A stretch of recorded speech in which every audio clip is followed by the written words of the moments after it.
Good afternoon, sir. My topic is all about the situated learning theory in Lil Brenner, presented by Jericho B. Anugot.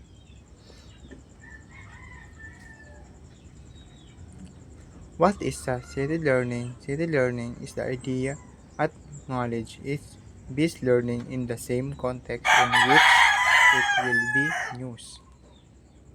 Ang situated learning ay teorya na nagsasabi na mas epektibo ng pagkatuto kapag ito ay nagaganap ng isang tunay na sitwasyon, hindi sa pamamagitan ng hiwalay na artificial na paraan gaya ng tradisyonal na learning, classroom learning.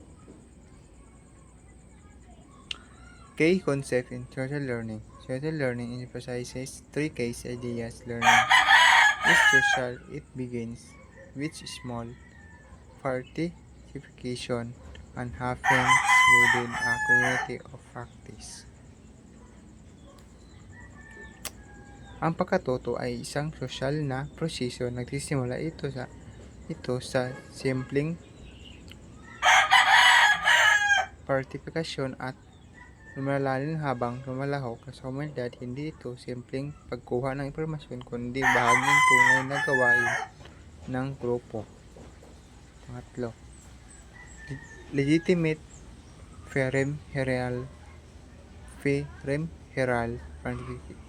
participation (LPP) is the process by which new customers traditionally become experienced members of a community by starting with simple tasks.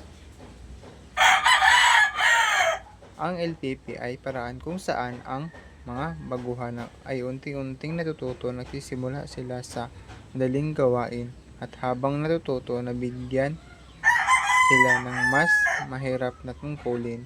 For example, a new employee start observing the moves on to doing the tax guidance. Community of practice. A community of practice is a group of people who share a concern, a passion, or profession and learning through regular interaction. Ang COP ay grupo ng mga tao na sama-samang matututo sa pamamagitan ng tuloy-tuloy na makikipag-ugnayan at aktwal na karanasan. Example, nurse working in a hospital, student collaborating in science club.